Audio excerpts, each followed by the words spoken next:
अस्सलाम वालेकुम दोस्तों। आज के जदीद दौर में आपने बहुत सी गाड़ियाँ देखी होंगी जिसमें बहुत सी कारें BMW वगैरह और बहुत महंगी महंगी गाड़ियाँ हैं। और आपने आज तक गधा गाड़ी, घोड़ा गाड़ी और बहुत सी गाड़ियाँ देखी होंगी, मगर आज मैं आपको दिखाने जा रहा हूँ कुत्ता गाड़ी। जी हाँ दोस्तों, जैसा कि आप जानते हैं कि पाकिस्तान में महंगाई अरूज पे आए और इस महंगाई के दौर में एक गरीब आदमी के लिए जीना मुश्किल कर दिया है।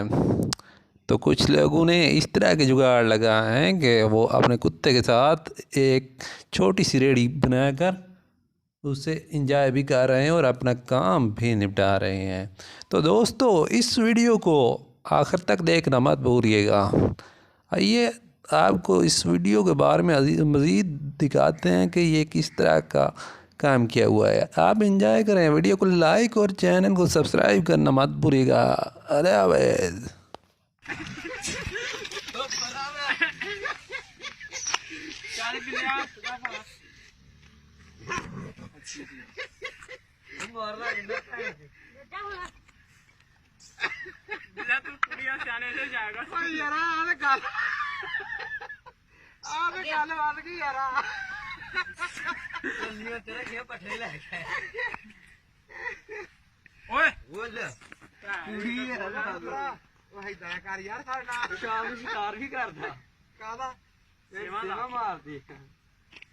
बिला तू ना लिया शिकार तो झंडे कुत्ते का मुंह फाड़ता लिया इतने कंडे बजे तू मुंह सोच गया तू ना जाई चल पा दे चाबू या चल लिया मेरे नू सारा थक गया ओ मर भैया इथे गया वा वो तू नहीं आ मर अखाड़ा दे विच नहीं आया वे लग पैर नहीं पड़े ते भूपे नू ला लिया कर तू ना गया अगले पकार आवर छोड़ ना गया तू किदा इधर कुत्ते दा ए वैसे सैर सूर करने वास्ते रखा लड़ाई वासरी है लड़दा भी है ਅਸੀਂ ਇਹਨਾਂ ਲੜਾਉਣਾ ਯਾਰ ਅਗੇ ਤਾਂ ਸਵਾਲ ਕਰ ये कोरा ਭਾਰਾ